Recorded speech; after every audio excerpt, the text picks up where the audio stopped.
Recovery is not a solo endeavor. It's a team sport. You need a community around you to cheer you on, to lend an ear, to pick you back up when you fall.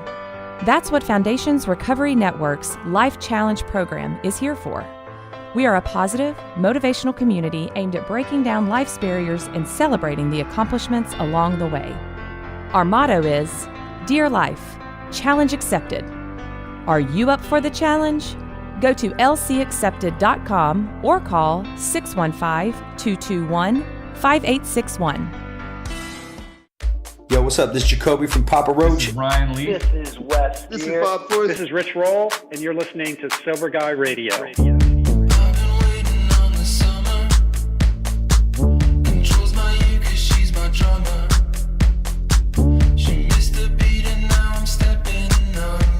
Yo, what's up? Thank you for tuning in today. Thanks to Humans for bringing us in. Thanks to you for supporting the show. We're going to be podcasting down at the Innovations in Recovery Conference in San Diego, California. That's April 9th through the 12th. We're actually going to be podcasting the 9th through the 11th. So I'm going to be putting those episodes out immediately after we record. So that's coming up in just a couple of days as this episode goes live. So be sure to look out for those. If you want more information about Foundations conferences, you can go to foundationsrecoverynetwork.com/events and you can check those out there. And a big thanks to them for having us down. We always have a good time. I get to bring the family down there. We hang out, we create some good content, and we meet a lot of good people, and we get to create some good conversations. And shit, we get to hang out by the beach, so it doesn't get much better than that. So big thanks to Foundations for that. I want to give a little love to Ryan from London. And Ryan sent us an email yesterday, and I just want to tell him thanks for the love. He's a new listener. And one of the things he said is, I know I have a long road ahead and I have no real friends or anyone to talk to on being sober, as basically everyone I hang around drinks and lives to party. So I know this battle is going to be long and hard. And bro, you're right, dude. Like, it is going to be long. It is going to be a battle. And I'm here to tell you that it's completely possible. Like, if I can do it, anyone can do that shit. And you can do it too, man. So I just want to give you a little bit of encouragement. Thanks for tuning in, man. Thanks for finding the show. I know in the email, I'm not going to read the whole email here. I just wanted to pick one little excerpt out of it. But I know you just found the show, and I appreciate the feedback that you gave. And I also want to tell you, man, that there's resources out there. And one of the most important things that I did early on in my recovery was surrounding myself with people who are in recovery and who are living that life. And I did that by going to meetings, by finding people that were in the rooms to kind of link up with and to talk to. And I also later on down the road started listening to podcasts and started listening to self-motivating stuff and things that are going to help me improve. They didn't immediately start with recovery podcasts because there wasn't a lot of them out there at the time before I started this one. Before I started Sober Guy. But man, I can't encourage you enough, Ryan, just to surround yourself with people and people, places, and things that revolve around staying sober, man, or especially early on. It's super important. And I know you can do it, and I know all of you other folks out there who are early on in recovery, you can do it too. So big thanks to Ryan, man. Thanks again. And I also want to give some love too to Tom. Tom sent me an email from the UK, and he shared some of his struggles with food. And I talked a little bit about that last week. It's been an ongoing thing for me, and some of the stuff that he said was really inspiring, and I really was able to relate to it a lot too. And I don't have time today to go into the whole email, but basically, there's a lot of relation. No matter what the substance is, whether it's drugs, alcohol, food, sex, it doesn't matter. For those of us who struggle with that compulsive behavior and those cravings, man, any of those types of things can be an issue. And so we really got to be working through those and leaning on a support program, a recovery program, a recovery group, a sponsor, all those types of things that I feel like a broken record sometimes talking about, but they're key. They're crucial. It's the foundation of recovery. And from there, you can kind of create your own recipe as time goes on. But man, Tom, thanks again for reaching out and thanks for sending that email. Really appreciate that. And I'm going to jump now into April, Alcohol Awareness Month. How many of you knew that April was Alcohol Awareness Month?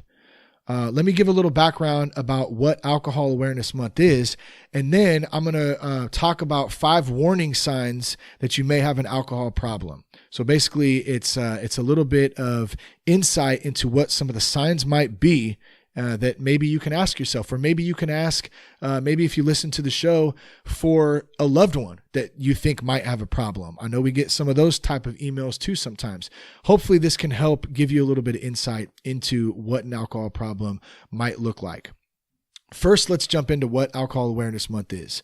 So April, Alcohol Awareness Month, was established in 1987 to help reduce the stigma so often associated with alcoholism by encouraging communities to reach out to the American public each April with information about alcohol, alcoholism, and recovery.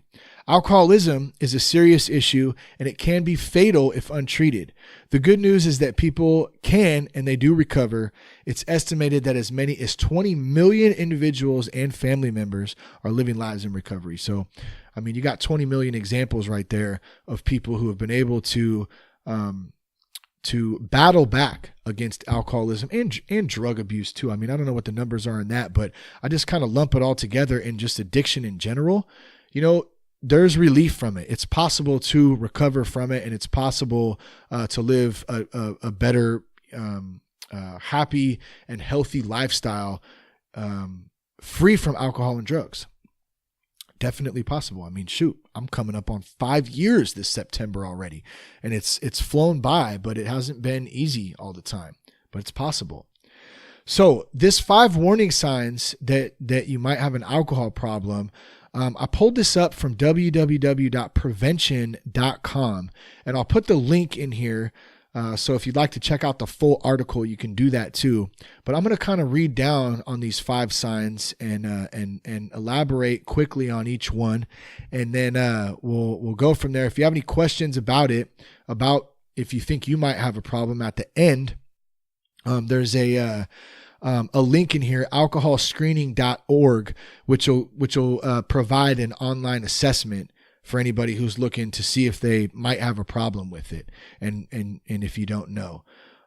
Also, you can reach out to us too. I don't mind. I always try to answer any emails we get. If you go to thatsoberguy.com, there's a contact form on there that you can fill out, and that message comes straight over to us.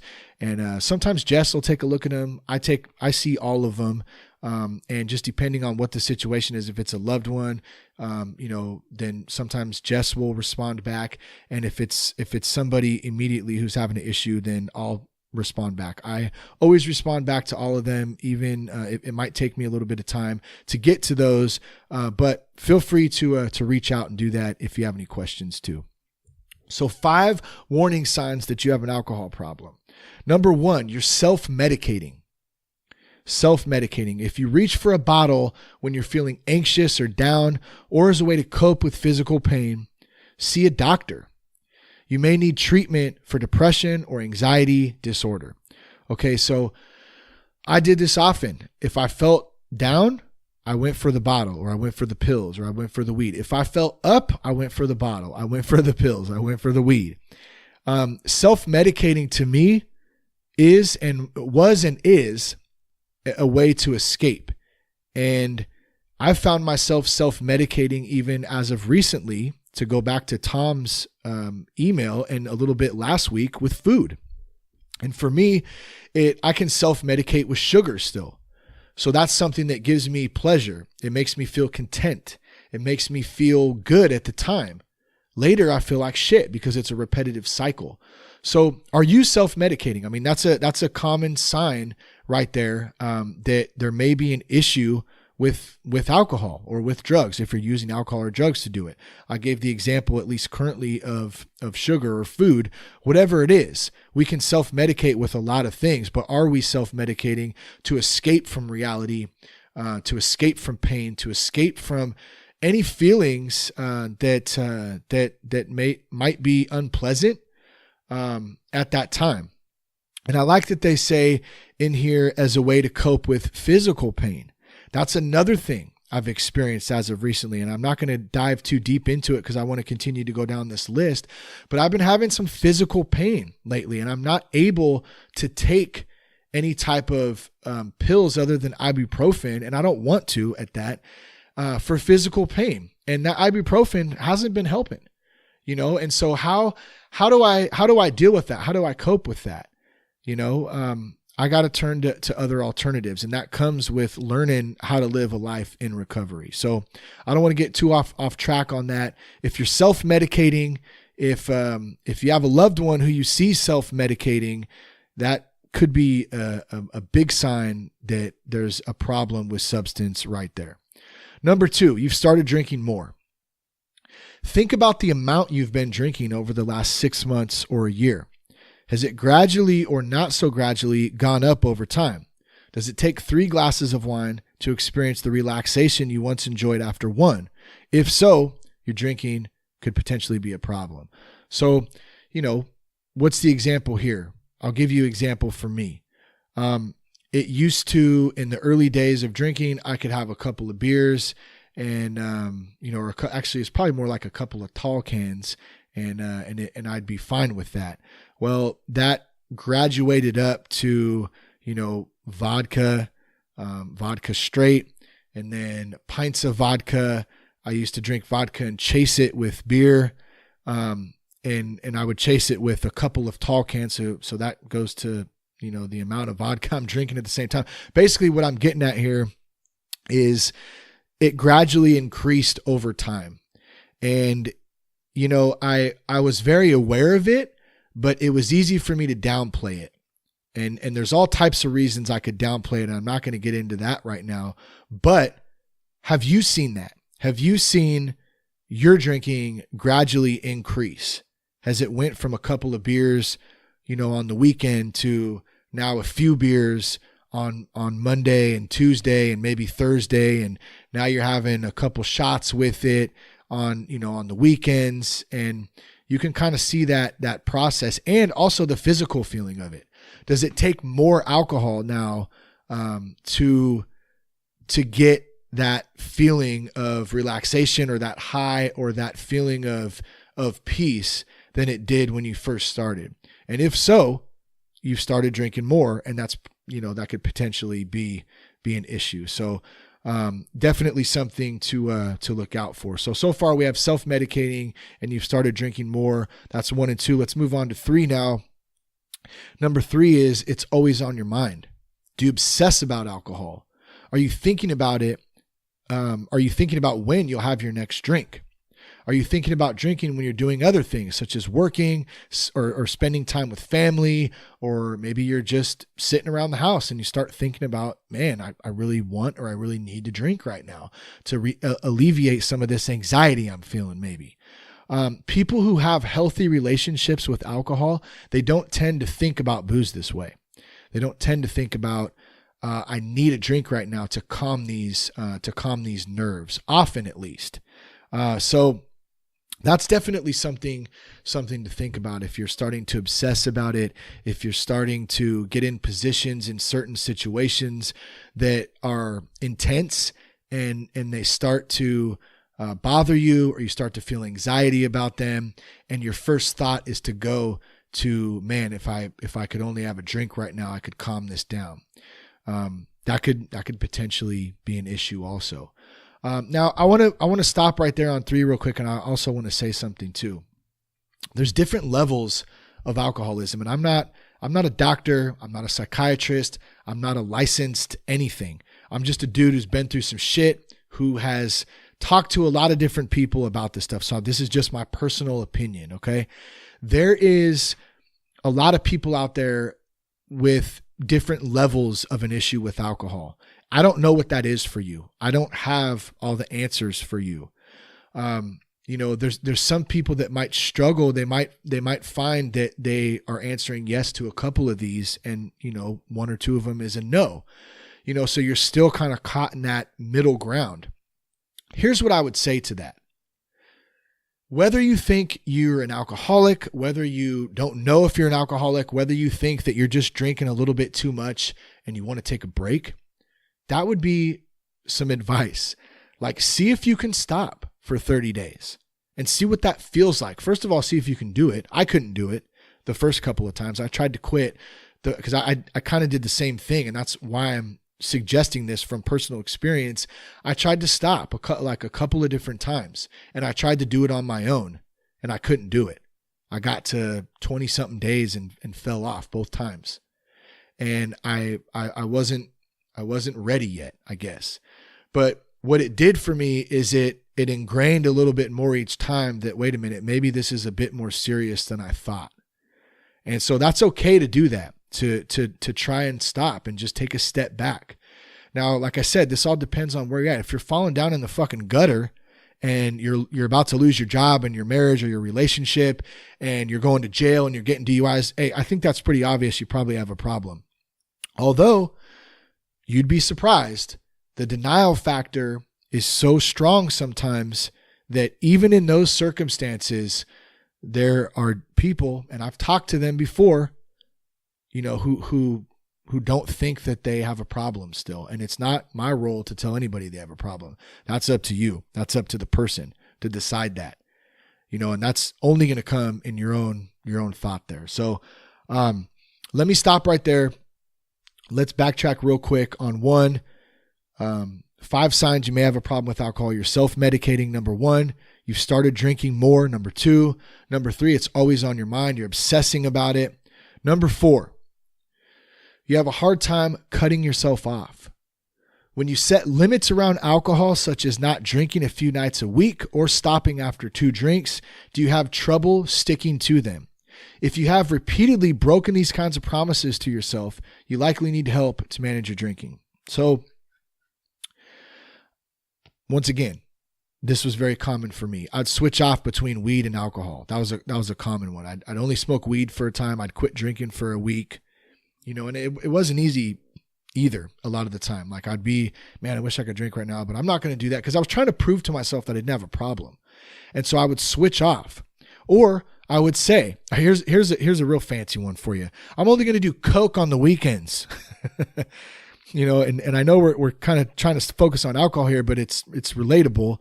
I'm only going to do Coke on Friday and Saturday nights when I'm out partying. Well, I'm trying to set those limits on it, and sure as shit, later on down the road as it kind of evolves, I'm doing Coke during the week.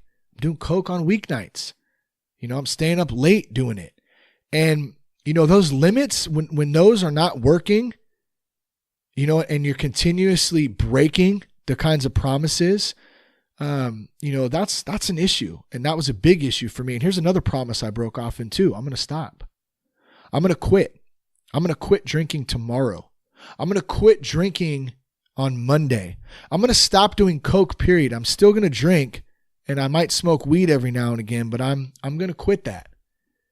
Never to quit, only to repeat the process over and over and over for years. In my circumstance and in many circumstances out there. A lot of my homies been through the same shit. A lot of people in recovery have been through that same degrading, humiliating, shameful, guilt-ridden process of saying that we're going to quit and trying to set these parameters, and not being able to adhere to them.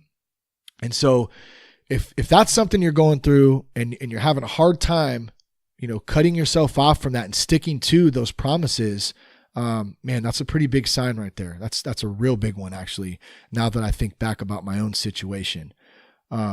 So number 5, and this is the last one, number 5 here, you turn into a different person.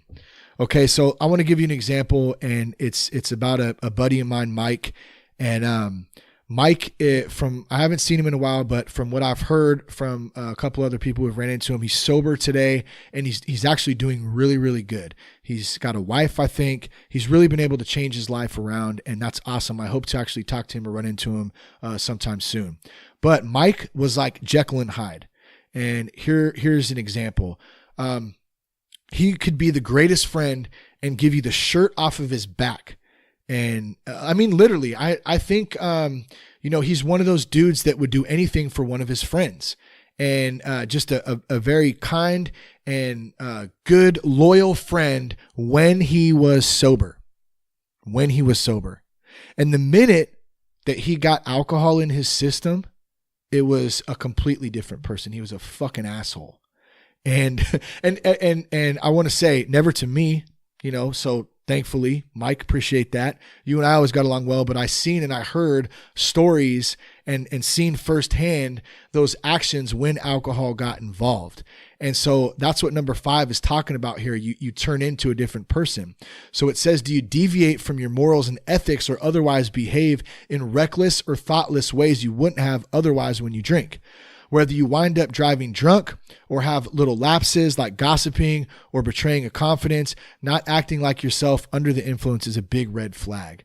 One of the biggest red flags, I think, too, to go along with number 4 and trying to set those ramifications, those parameters, and not being able to adhere to them.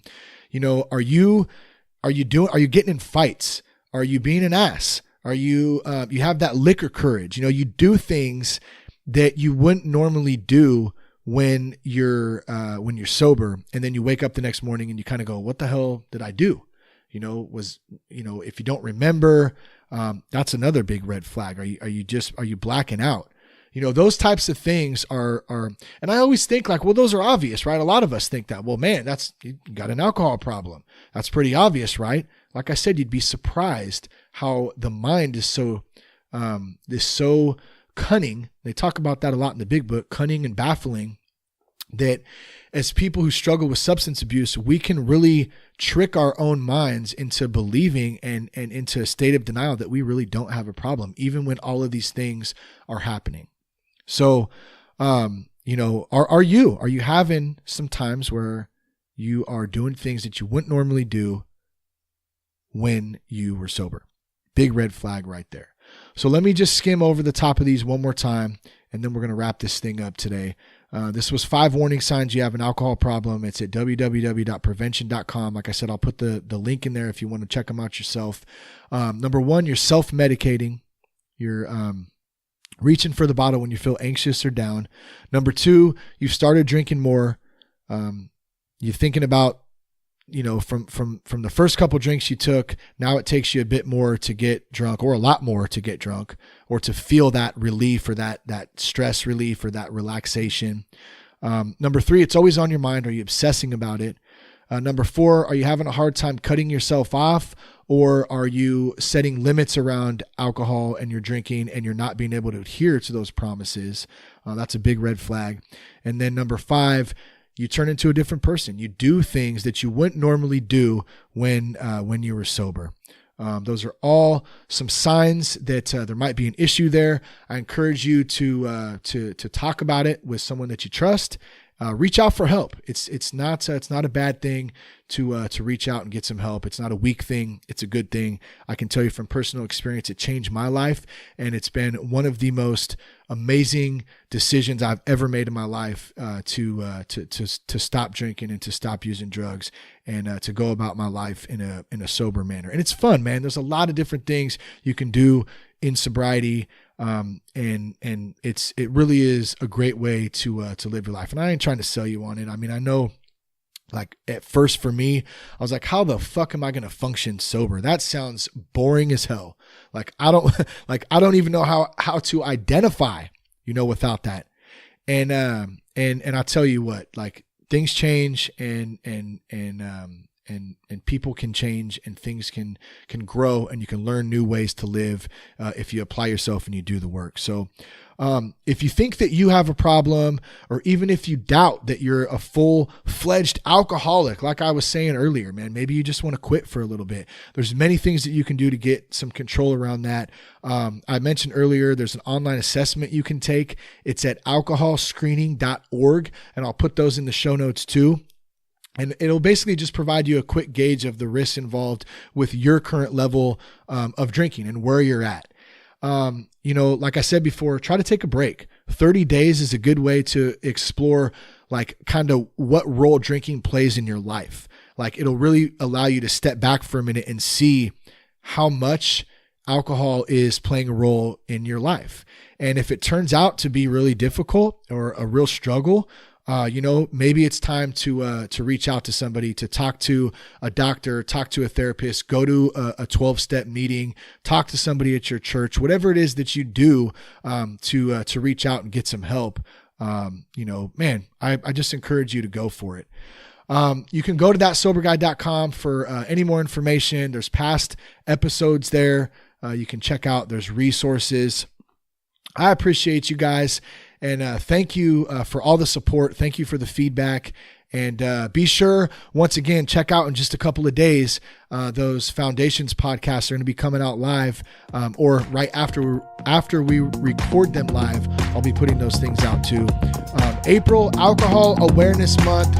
So play your part, do some service work. If you're already out there working a strong recovery program, it's a huge part. It helps keep me sober. Peace, love, respect. Keep your blood clean.